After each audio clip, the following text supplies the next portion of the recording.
Queers! What's on the big A agenda today, Theora? Today, Kaitlynn, Zoey, and I are going to be continuing our Flag Means Death Season 1 discussion.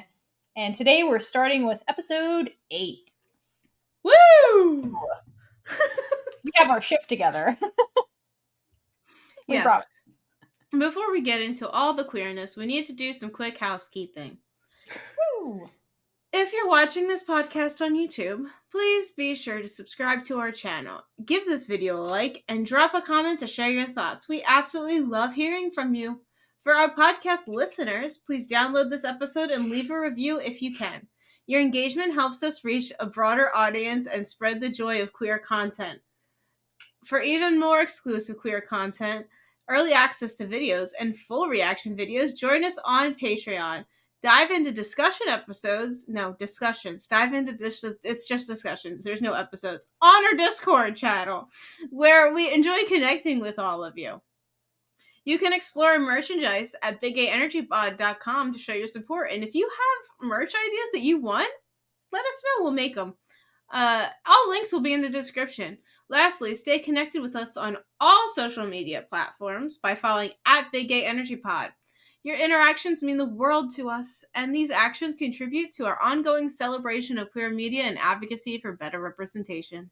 Thank you. Woo! Good job, Kaitlynn. So much breathing during that. I'm trying to figure out ways to get it to be different so people want to listen to it. You basically have to unscript it and just bullet point it is the way to make it different. Or we can change up who says it. We'll talk off mic about that. If you have suggestions, leave it in the comments. I was so enamored with her speech, I forgot to turn on my ring light. Nice. See, he's always into it. All right. We're not starting here. I'm on episode 10. No, we are on episode 8. Which is all about being haunted by the past. This episode opens with Buttons and Carl, who are moonbathing in preparation for the full moon, which again is another amazing cold open. And this is when Calico Jack comes to visit, much to our dismay. Yeah, he's like the antithesis of antithesis Stede. of Izzy, and the fact of Calico Jack plays such a good villain that we absolutely fucking hate. That's a really good point. Like, up till now, we don't really have a real villain, aside from, you can, paint the British as, they're the villains in British, life. Spaniards. Yeah, the colonizers, for sure, because we're rooting for the pirates also, who are, again, rebelling. But as far as, a pirate character, this is probably our first, true villain we're introduced from that realm of where our characters come from. Because, you can't really count, Spanish Jackie's an anti-villain, anti-hero type of deal. Yeah. Because she's not meaning to be a villain. She's just trying to protect her and her mans and stuff like that. And trying to girl boss her way into having a successful place of business. Yeah. She has her own nose jar. You don't mess with Spanish Jackie. Yeah. Other thing that's going on in this episode is that Ulu basically misses Jim, because Jim in the last episode was I need to avenge my family and just complete this. So Jim jumped ship basically. And so he's in the room that they used to share, because that's how Jim hid their secret identity, was literally they had the only room aside from Stede's with a closed door. So he's I don't want to sleep in here. I miss Jim. So the rest of the crew is free room. And so there's this whole battle that ensues to get the room. And it ends up being Frenchie and Weejon that get the room. And Sorry, you finish and then I'll ask this question.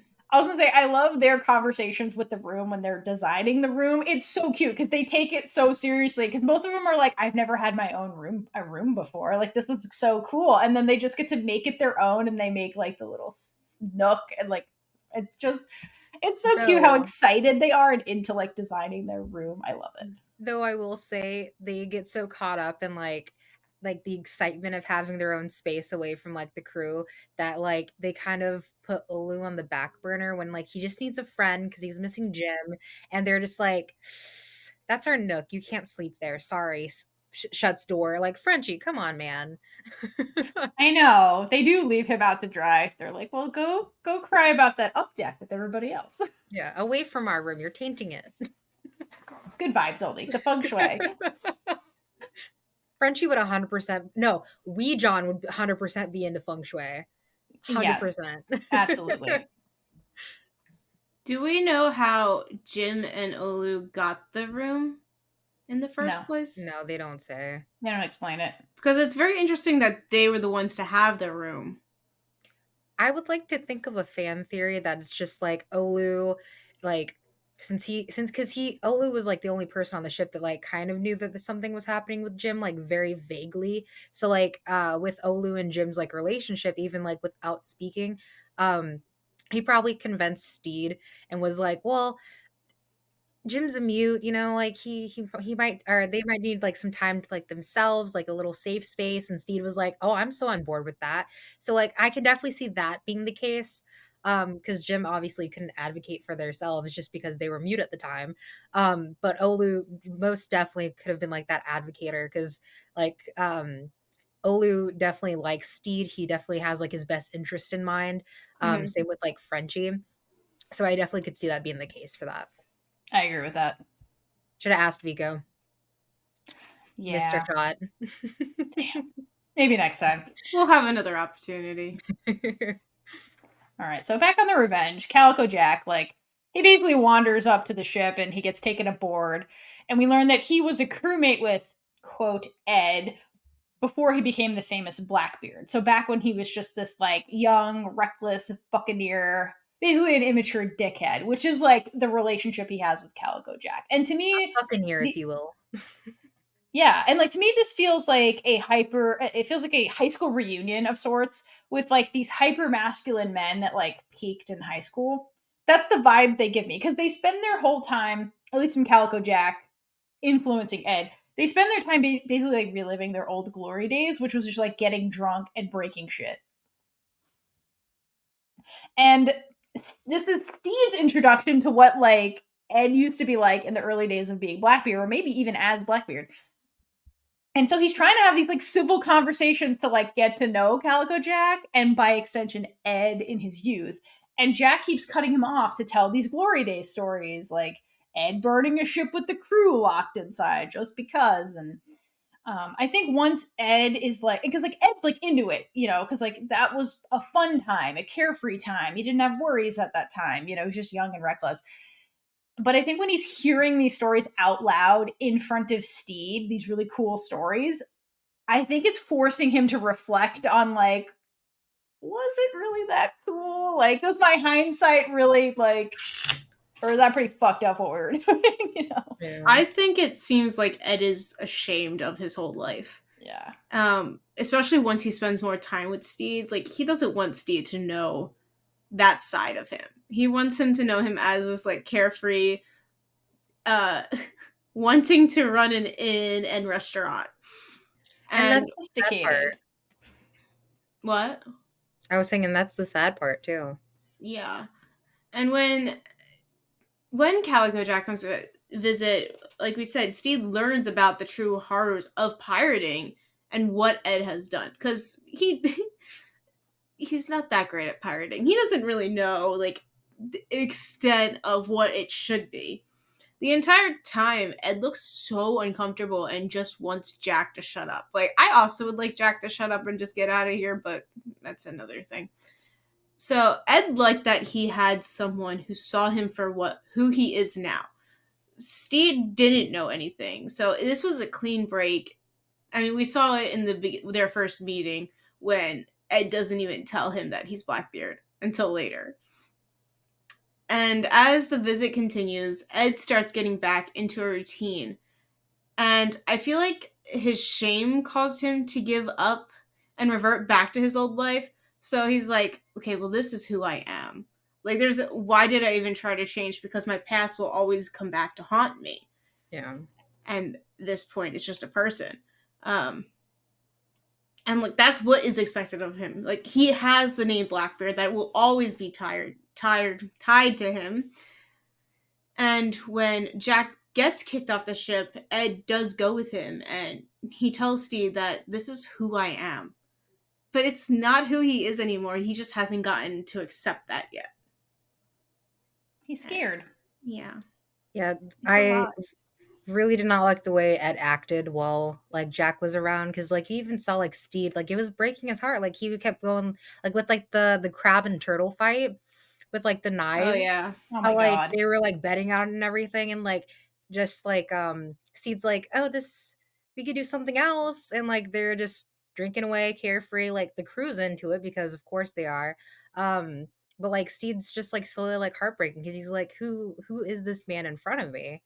And like I definitely agree with like what you said, Caitlin, with like Ed just kind of like succumbing to his shame, and like Jack just being there, like kind of fueling the fire and everything. And like especially with while they're on the island for like the beach day or whatever.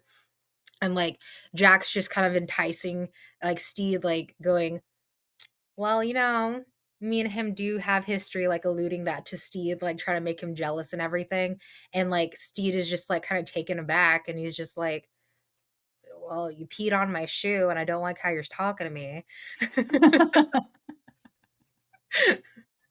Let's keep going with that though, because that scene, first of all, Calico Jack keeps calling him Steve. He like refuses to call him his name. So like the whole time, so this is all projection. He's trying to make Steve jealous. Yeah. But that's also shows how much he doesn't respect him. Like the Oh, basics Mhm. of respect is trying to learn someone's name. That's Yeah. I have a huge thing with that. I brought it up in so many episodes where try to say someone's name, try to spell it right. If they correct you or it's literally written, I get so pissed off when someone spells my name wrong when it's literally written right in front of them. It's just respect someone enough to try. And like Yeah. I also feel like the same way, just because like my dead name, my mom, she didn't spell like the stereotypical way, so it was even harder for like people to say it correctly, pronounce it correctly, spell it correctly. And then like even now with like my name being Zoey, like that's my preferred name, and like my mom still calls me my dead name because I'm not like out to her or anything. But like, and like my boyfriend, he'll constantly bring up, yeah, Zoey this, Zoey that, trying to reinforce that, but the show just be like, oh well, I don't know why you changed your name, like as if it's just like cut and dry like that. So like I definitely resonated um with Stede, with the fact that like Jack just kept going Steve, like it's not my name, dude, stop that. And he even like kept trying to correct him, and like he eventually just like started like slowly giving up because he's like, this guy, he's not gonna call me Steve, he's just gonna keep calling me Steve. And like that's definitely like the pushover aspect to him until he finally snaps, and we'll get to that after we discuss a few other things. Yes, there is so much here. But let's go back to the jealousy part, though. So, yeah, like you said, Zoe, Jack implies that he and Blackbeard were a thing back in the day because they had some dalliances. And he's definitely absolutely trying to make Stede jealous. But if you watch Stede during the scene, he remains very composed when he's like hearing and taking in this information. And in the moment, like he keeps his shit together. But later, when Ed leaves with Calico Jack, because this is who I am, Stede stays up all night with the freaking not binocular, but the little, I don't know, telescope thingy or whatever. And he's just spying from the ship and comparing himself to Jack, like out loud. Like, so it's like, it really did get to him, even though in the moment he tried his best to be like, the past is in the past. But like, he's just like, that's stupid what they're doing. And like, poor Lucius is like, oh God, this has been going on all night. And I will say that. Oh, sorry. Finish your thought. Real no, quick. I was going to move to a next part of the scene, but go ahead. I was just gonna say that that kind of just ties back to like the boat party and like Stede's old life, with him keeping his composure while Jack is like trying to like make him tick. How like it's just showing his like perseverance and like stability, and he's just like, back in my world, if you blow up, you're not going to continue to get information. So I need to keep that composure and continue doing that, because I'm not going to be able to hear anything else like this, because Izzy's not going to tell me stuff like this. Izzy, they've had history, but it's not going to be as this like cut and dry. So I just thought that was a very interesting detail, that he like maintained his composure regardless of the shoe pissing. Yeah, no, absolutely. And it's very like, again, he's like being passive aggressive towards Steve to get him to be aggressive. And Steve's like, nope, I've already won this game. Won the battle, not the war type shit. Exactly. But he does unfortunately lose Ed a little bit to Calico Jack because Ed does leave with them. He's like, this is just me. He leaves. And so I love when Stede, I don't love, but it's very sad when Stede has to explain this to the crew. And like the way he's saying everything sounds like a breakup speech. It sounds like two parents trying to explain to their kid why they're getting a divorce, but it's not their fault. Exactly. And the crew's just like, so does that mean we're stuck with just you now? We're not riding with Blackbeard anymore? Oh my god. So I love that. But then the crux of the whole thing is that Calico Jack did not just, show up there down on his luck by accident. He was part of the plot that Izzy was involved with, which was to sell Stede back to the British because the twin brother has the vendetta against Stede for killing his brother. So Izzy made a deal with them, and Calico Jack was the bait to get Ed out of there because Izzy was like, save Blackbeard and I'll give you Stede. And so Ed finds this out a little too late when he's like out on a dinghy away from the ship, and he's like, oh, that's a bunch of British ships coming for the revenge. And basically, like, Ed is like, we can't do that. Like, and it comes out this line because, like, basically he's choosing he chooses his friend Stede basically over Calico Jack, who's not really a friend. Like, that's pretty apparent when they're setting up the comparison of like Calico Jack, who's like the fun, ruckusy guy, compared to Stede, who's like a genuine friend who has Ed's interest at heart. And Calico Jack has the line, what kind of pirate has a friend? We are just in various stages of fucking each other over. Which literally, which very much is that like hyper masculinity, like pirate environment where it's like, yeah, nobody is trustworthy. We're all criminals. Like, even though we have our own quote code, like the way you get ahead is by screwing over other people, by raiding their ship, by stealing their shit. So like from somebody like Calico Jack's perspective, where like all he knows is really pirating and he's like quote like a traditional pirate. Like, yeah, like the relationship between Stede and Ed seems really weird. He's like, what do you mean he's your friend and you're willing to like jump ship when the British are coming kind of thing? Like, that's insane. Like, you should save yourself. Like, that's the opportunity I'm giving you. So yeah, it is kind of weird, like, if you think about it from Jack's point of view. But I will say the whole Olivia and Carl Siegel thing was absolutely hilarious. Given Jack did kill our boy Carl, but Olivia, she got her lick back. The omen of death and Siegel oh my god form. That was so funny. Yes, I will touch on the Carl stuff later, but yeah, Olivia showing up was hilarious, and that ended up being his demise. It was so funny. Also, it goes to show you that like the British were not going to keep their word to save Ed, because like that was meant for Ed and his ship, like. So but I do love the end of so basically the end of the episode, like Ed shows up for Stede and he's like, I'm here, man, never left, like, let's do this together. And basically they get raided by the British and a Fleetwood Mac song plays, which I love. And at the end of it, like, they end up getting captured by the British, basically. They're just overwhelmed. And Stede and Ed are like hands tied with ropes behind their backs, face down on the deck. And then we get the little foot touch from Ed, which is super cute, which is like, I'm here, Stede, everything's gonna be fine. So cute, so subtle. I believe the director didn't even know he did that until they were editing. That's so cute. Good job. Good improv. All right. Anything else about the Calico Jack and Ed and Stede stuff? I'm going to talk about Calico Jack and the crew next, and like the Carl thing. I do think it was this isn't about Calico Jack and the crew Oh, Skittle almost took me out. Ooh. This isn't about Calico Jack and the crew per se, but it's just about Jim and Spanish Jackie's conversation, just circling back to the point that Jackie isn't a bad guy. She's just a businesswoman. Yeah, she's just operating in the realm of piracy. Like, this was a business transaction for Jackie. So, which, yeah, as far as we know, she's the only established pirate, like, woman pirate. So, like, she has to act like a hard ass. She has to have a nose jar. Like, she can't let anything slide, because if she lets one thing slide, then other people are going to think, oh, she's softened up, and then try to betray her. So, method to the madness.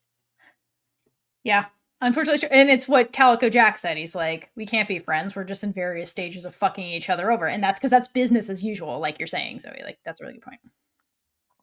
Okay. So the other aspect I really love about Calico Jack's visit is I love how Stede's crew specifically reacts to him. So in the beginning, when he first like is kind of on board, him and Ed are starting to do like ridiculous shit. And one of the first thing they're doing is they're playing quote whippies, which basically they have a whip and they're just like breaking shit, which was like bottles along the rail at first. And the crew is like watching and they're like, what the fuck are they doing? This is really, really weird. And then they start whipping each other's testicles because they're high school boys is basically what they're doing. And they think it's hilarious and fun. Kids after their parents went to bed type shit. Oh my God. And so Ed and Jack are like super excited about this because they're reliving their glory days. And they're trying to get like the crew to like join in on their dumbassery because like the more the merrier. But the crew is like not really feeling this situation. Like, this is weird. And Jack tries to show off and like whip a card out of the Swede's hands because they're playing cards, and he like hits his hand, and so he like kind of like harms one of Stede's crew members.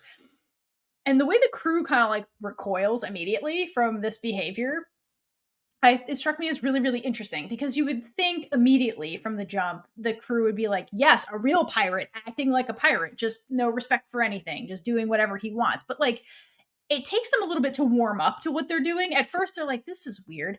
And I think that, like, at the end of the day, like, I think they became accustomed to Stede and Stede's management style, like the preschool teacher management style, where he treats them like civilized people and, you know, gives them a paycheck and doesn't, like, do these weird games with them. And, like, eventually they kind of, like, get on board with it when they go to the island and get drunk and, like, do the animal fights or whatever. But at the breaking point and when the mask comes off later is when the Carl incident. So when Jack takes things too far, which he's playing whippies again at nighttime, and he accidentally kills Carl the seagull. And the way Buttons just like loses it and like howls in pain. Oh, his reaction. And the crew reacts to that reaction. And that's when they're like, we knew this was fucked up. This is really fucked up. And that's when Stede steps up and he's like, get the fuck off my ship. Like, you just took things too far. You just harmed one of my crew members. Like, this is unforgivable. Get off the ship. And the crew does not back up Jack. At that point, they're like, no. Like, they basically remain loyal to Buttons, to Stede. And so I like that they basically adopt Stede's unconventional, like, pirate style. And so I love that. It's a big moment for them. Whereas in the beginning, they were like, mutiny. Like, they would have loved to have gone with a guy like Calico Jack. But, like, here they've grown enough where they're like, no, we prefer Stede and his humane treatment of all of us. Yeah, it definitely wasn't fully intentional, but I think Calico Jack, when you're doing it towards something, obviously you know there's a chance that it could happen. He just didn't care. He was also really drunk, so I don't think he knew what he was doing. That was part of it. And he tried to play it off. He's like, it's just a bird. It flew into the whip. Like, yeah. No, he was just careless and reckless. That's all. I was gonna say, part of me likes to think that another reason why they were backing up Buttons is in fear of getting hexed. I mean, that hex was terrifying. And especially because, like, Jack was, like, so unserious with, like, taking it. And then, sure as shit, Livy comes in and is like, squaw, bitch. I'm here. I'm part of the hex, bitch. I'm your omen. Oh my God. But the showdown of him versus Olivia was really funny. Where it's like close up of the bird, then him in the whip, and I love that. And then Buttons is like, get him, Livy. Oh my God, Buttons. I love Buttons so much. We stand Buttons.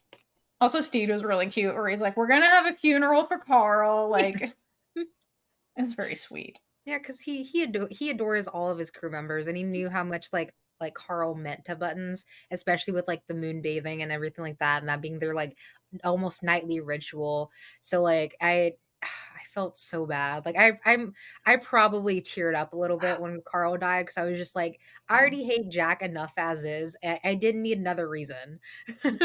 Literally. Yeah. No, I cannot stand him. But I think it's a necessary evil that needed to happen to kind of just further the point that Jack's not a good guy, and relate that to the crew, as well as like give Stede a reason to tell him, get the fuck off my ship. So yeah, again, unnecessary evil, but R.I.P. my boy Carl. But Luckily, we never see Calico Jack again. Do not R.I.P. Rest in pain. No, I'm talking about Carl. R.I.P. Carl, not Jack. Oh, yeah. Yeah. Oh, yeah. No. Carl, rest in peace. Fuck Jack. We never see him again. Rest in pain. Okay. Anything else about episode 8 before we head on over to episode 9? No, I I'm like good to go. 9.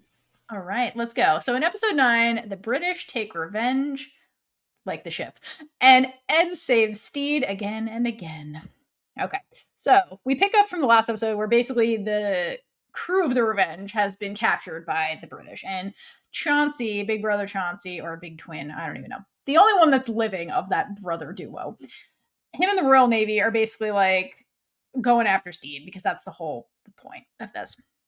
Because he's after, revenge. And he's trying to figure out, like, who actually killed his brother. Because it's like, he's like, I'm hearing Stede, but I don't know about that.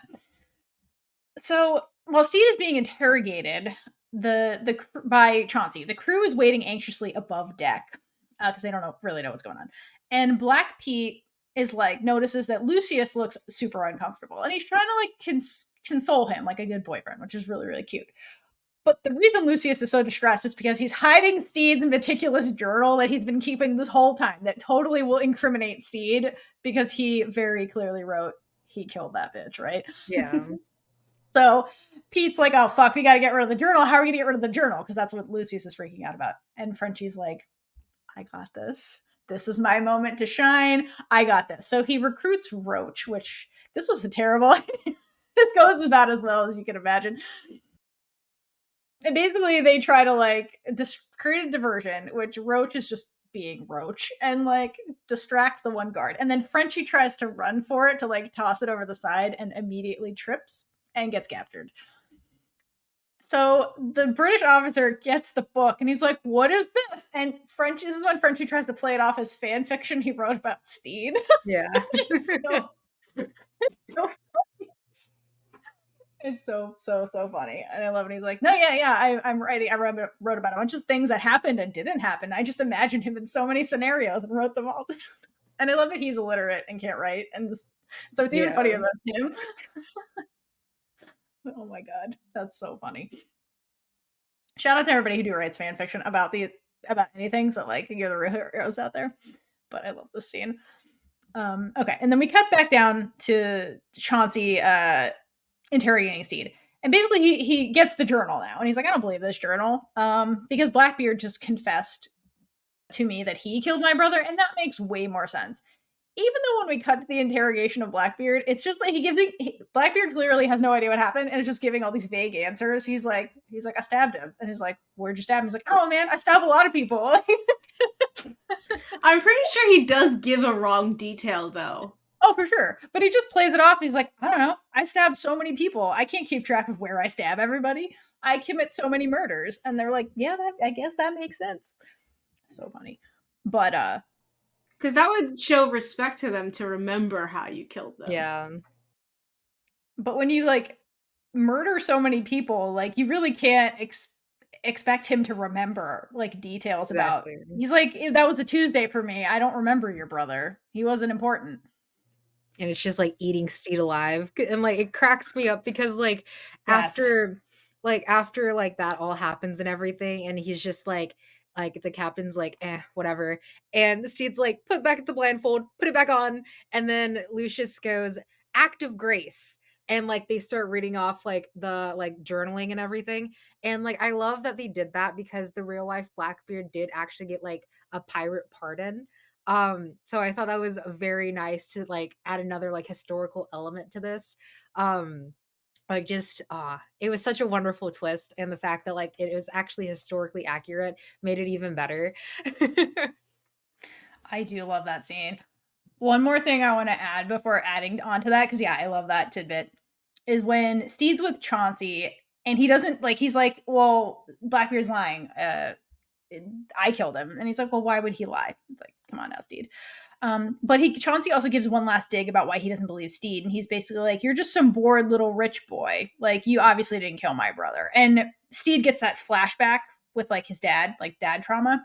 And so I think that like that really hurt Stede the most, is like not the fact that like Ed getting blamed for something he didn't do obviously bothers Stede, but the fact that like it's kind of the same thing that Ed was having, or like people don't believe him, right? So Stede is like, I still can't get your approval, even when I'm doing the things. Like I did kill him. I was responsible for that. And you still don't believe me because you don't think I'm a pirate, right?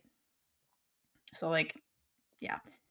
Okay. So then we go to the firing squad where the act of grace comes up. And I love how Ed it goes into protective mode immediately and he punches Izzy for the betrayal because Izzy's like, hey, Blackbeard. And he just like decks him and like across Izzy the deserved ship. it. He definitely did.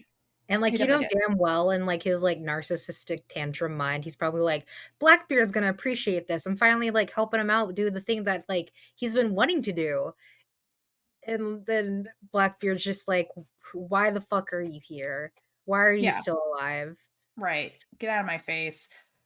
And I have a lot of things to say about Izzy, and I'll say much more when we get to season 2. But like for now, I do want to say that to your point, like I really think genuinely Izzy thought he was doing what was best for Blackbeard. Yeah.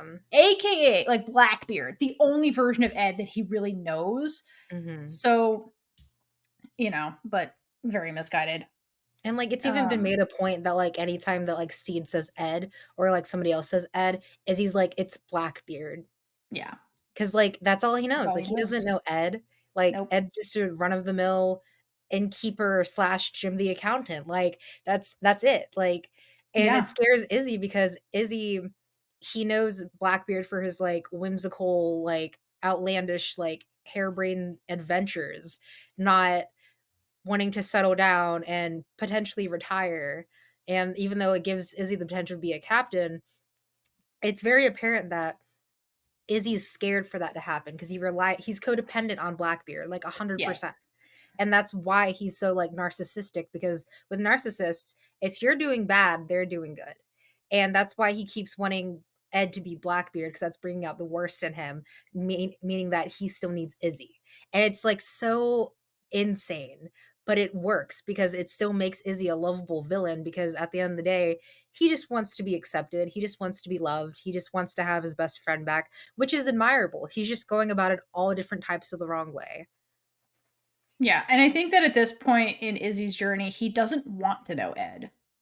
Like, I think he just doesn't want to. Like, I think he can see the writing on the wall that like Ed is, Blackbeard is coming out of Ed is coming out of the shadow of Blackbeard, basically. But Izzy's trying to force him back in there. And anytime like Ed comes out, like Izzy's just like, go back to Blackbeard. I don't even want to know this, But he, Izzy goes on a journey, which is ultimately a good character arc, but for now it's very much denial, Denial is a river in Egypt. Your husband is gay. Oh, Izzy. Something else I want to add from this act of grace scene. So you mentioned that like basically what gets Stede pardoned is Chauncey's like, well, that's only for real pirates. You're not a real pirate. So this will extend to Blackbeard, but not you. And Lucius brings out the journal and he's like, and he reads the entry of when he raided that dinghy and stole the plant. And then like, we have the plant. And so not only is it funny and cute, and he's like, yep, he's a real pirate. I love that this is validating for Stede, because he's like, you know what? You may not see, this is like a parallel to when you wear fine things well, basically, but from Stede's point of view, because Chauncey doesn't see him as a pirate, but Stede's gets validation that, well, my crew sees me as a pirate. And he's like, that's what matters. And in the you wear fine things well, that was Ed's validation that like, well, the fancy rich people don't see me as sophisticated, but Ed does, or Stede does, and Stede matters more than them. So I like the parallel between the two scenes. Yeah, it's very, very nice. It's super cute. It's a really good palate cleanser after Calico Jack came and fucked everything up, and Izzy was an accessory because he started it. Yeah, no, couldn't agree more. Absolutely. And then we go on to them essentially like working for the Brits and everything, and them getting taken back to like where Stede originally is from, which I find that so hilarious, for the fact that he goes to check in and the guy's like, oh, yeah, no, I don't Stede Bonnet. Yeah, Stede Bonnet. He died. wife Mary? My wife's name is Mary. I'm not Mary. dead. And then it's purely like the whole like stereotype or like running joke and like retail of I don't know, I just work here, I don't get paid enough to care type of thing. Cause like Oh yeah. the fact they still let him in is like Yeah, so I don't wild. understand why he was let in if he was dead. How are they keeping track? I don't understand it. Yeah. And like I don't understand how like they're dead when like both of the brothers saw him and knew him. Like surely that would set off alarm bells because yeah, Mary was like, "Oh, my husband died," but like Mm. it's just a Also, plot why did hole no that one bothers me, question later Mary for right? saying that her husband died? I mean, realistically, like I get Nobody, no that crime. part. I get that part, like realistically, just because like her closer friends and like the widow circle and stuff, and we'll talk more about that later. They end up like kind of accepting it and understanding why she ended up doing that. But like you have to consider like the people, like the townspeople. Mary is considerably like on the wealthier side, and like poorer people, they don't really like this like hierarchy. They don't really have like the right to like walk up to like a richer person and say, "Hey, why'd you say your husband died? I saw him at the bar." Like they don't really have like the right to do that. Uh as fucked up as it sounds, but like that's just the hierarchy of it. Like so I think it's purely Mary didn't think she was going to get caught, and if she did, she knew nobody was going to ask questions. Yeah, and also this was a time period where people would just disappear. Also, Yeah. like Stede got lost at sea. Yeah. That happened, right? He just went off. He died. I don't know. He's dead now. Yeah, it's not super far fetched. Like it was a dangerous time too, as well. Yeah. And Stede's reaction was just priceless to Ed's face. Okay, Just yes. like Look. just Oh my god, this was so funny. Okay, yes. So Act of Grace. So their contract is like they have to serve the British Navy for 10 years, which is a long fucking time when your life expectancy is like 40 years. So like it's a long contract. yeah. And Ed seems super unbothered by this situation. Like it's kind of ideal, like in a way, for where he's at. He's like, quote, forced to like kill Blackbeard basically by taking this deal in exchange for a semi-comfortable life with Stede, right? And so part of that is conforming to everything that the king wants. So like part of the regulation is like you can't have facial hair. So when Stede first sees the no facial hair, he's like, "Oh my god, what happened to your face?" And they have this conversation as just like, "I'm no beard now. Like, you know, I get to be Ed finally." Like, so in a way, it's like liberating for Ed, but it's very like jarring for Stede. Not only to see him, but also he's like, this is becoming real. So like, you know, Stede has spent a lot of time living in Fantasyland, and I think he always thought, well, I can always come home to Mary if I want to, if this doesn't work out. So I think in the back of his head, he clung to his past life and never fully gave it up. So to hear that, like, he's legally dead, so like he's starting to have to process the fact that like you made this choice to be a pirate. If you're gonna do it, you have to fully do it, and you can't like cling to this like fantasy of like going home kind of thing. And also at this point, he's very much like, you have a plan to get us out, right? Right, Ed, you always have a plan. And Ed's resigned to it. He's like, no, we're doing this. We made a deal. Like, Blackbeard's dead. Like, and Stede seems very bothered by that as well. I love that he's like fully happy just folding clothes. right. Yeah, he's like, I'm just folding clothes. And I think, and that's monotony. And Stede's like, no, I want to get back to being a pirate. And like, so I think Stede is very much like spiraling with this entire situation, you know? All right. So then that leads to them basically having a private moment by the shore. And Stede is basically like sulking by the sea because I think he doesn't want to be in the Royal Navy. He's legally dead. He's like, there's no hope of getting back to being a pirate. I lost my crew. He's like, what the fuck is my life right now? So Ed finds him. And Ed admits that he likes being free of Blackbeard and he wants to do what Ed wants to do for once. Like he wants to be himself. And so Stede asks what makes Ed happy. And truly, I feel like Stede has been dying to ask Ed this for a long time. He's been guessing, and like he finally has this chance. And Ed confesses that Stede makes him happy. And The cutest. hanging out with Stede is like the most fun he's ever had in his life. And the slow smile that starts spreading across Stede's face is everything because he is screaming for joy on the inside. And I think he's too afraid to actually scream out loud because anytime Stede's excited, he's very big with his expressions. Because I think he's too afraid to like burst this bubble of like what's happening right now or like scare Ed off by being too much or like too honest in a way. Because I think that like being true to his feelings and like expressing them, like his big feelings, is something that Stede clearly struggles with because I think in his marriage with Mary, it was very reinforced for him to hide how he really feels. Because the first time we saw him like outwardly express his joy, his big joy in a big way, was when he was showing Mary the model of the ship and trying to explain like this could be us, we could live on the ship and like be pirates and do this stuff. And the way Mary completely reacted to that to be like, what the hell, Stede, this is ridiculous, we can't do it. He's like crushed his dreams in real time. And so I think Stede has a little bit of PTSD to be like, if I express my feelings to somebody I love, it's gonna go poorly. This is also the first time that anyone has told Stede that they're the reason that they're happy. Yeah, it's true. And it's before also, he can go. So I was just gonna say, this is also the first time we see Stede and Ed actually kiss after having an intimate moment. Yeah, because before Stede can even respond, like Ed just like kisses him, and then Stede whispers, "You make Stede happy," which is very cute, and I love it. Yeah, they get to finally have like an honest moment with each other by themselves, where they just like admit their feelings out loud. And watching this, it's so sweet that I need a dentist because my teeth are rotting. How fucking sweet this fucking thing is. God damn it. And I will hydrate for lesbian juices like Zoey's doing. Good job. We have to after mentioning their first kiss. I mean, it's such a big moment, and I didn't think they were going to do that in season 1, so I was pleasantly surprised by this. Not going to lie. Hey, Zoey and I were if they were going to end up together. Yeah, we were hoping and praying, like we were really wanting that to happen. And of course, we can never be happy when it comes to stuff like this because they start talking about how like they're gonna like go back. They're gonna like Ed's gonna bribe the guard to like let Stede come and so they can meet up and then go on a dinghy and like be on their way and like hopefully reunite with the crew.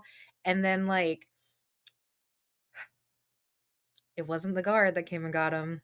It was the other twin captain. Fucking Chauncey, the little bitch. See, I don't respect him enough to know his name. That's why I keep saying the other twin captain. Valid. The other twin. Yeah, I did not know his name was Chauncey. Valid. It's just such a punchable name. That's why it is. Like when you said Chauncey, I was like, who the fuck is Chauncey? I don't remember a Chauncey. As you shouldn't. Fuck that guy. I don't even remember the other twin brother's name. I don't remember his name. Okay. I don't know. I have no idea. One thing I will say is that I love that after the kiss, the way it restarts Ed's brain. Because to me, it's like that's like the ultimate confirmation to Ed that he's worthy of happiness because Stede likes him back. He just told him, and like Ed goes into boyfriend mode and he's like, "You want to escape? I'll kill a man, get a boat, we'll get the fuck out of here." So I like the way like he was like all about staying, and then the minute he got confirmation that Stede really likes him, he's like, "Let's get the fuck out of here, let's move to China, let's," which I would have paid. I would love for them to actually do that and then run into Zhang, and that would have been amazing. Yeah, I was like, interesting that it was China. I know. But also interesting that when he brings up China, he's like, other side of the world. He's like, we will get new identities. No one will know us. Like, it's going to be great. And you can see Stede panicking when he says that. Because, like, all of this is a little too real. It's a little too much out of Stede's comfort zone in this, point in time. It's not a fantasy. He's like, we're really going to go to the other side of the world and, like, be other people and, like, really give up all of this. And so I think it's too much for Stede, which unfortunately leads us to, like, the end where Ed makes all the arrangements and Stede ends up ghosting Ed. Like, yes, he ends up with Chauncey and like ends up accidentally killing the other brother because he trips and shoots himself in the face. But like the guilt is too much in, like, for him. the same exact spot too, or was it the opposite? Yeah, I think it was the same spot on the left. Because when he fell, he like nice detail since they're twins. But yeah, I think the guilt is too much for Stede because he's like, I'm a murderer and like all this stuff. And I think he thinks that he ruined everybody's life. Like he killed both of the brothers. his wife thinks he's dead, like, and so I think he goes back to quote what he thinks is safe, which is the life with Mary and the kids, and because he just feels really guilty, and by doing so he ends up breaking Ed's heart, and Ed's like, what the fuck, and he just like doesn't even wait beyond sunrise, and he just takes the dinghy, magically finds the revenge somehow. Okay, so these people can magically find others, but Stede couldn't find Ed. And then couldn't find him in the boat later, but could find the whatever. Continue. You know what? My whole thing about it is the fact that like Ed immediately assumed the worst, that Stede left him, rather than, okay, we just had this really intimate moment. We were planning on like going away, getting new lives. He's not here. Obviously something had happened. Like he didn't even go look for him. Like, so like they're both at fault.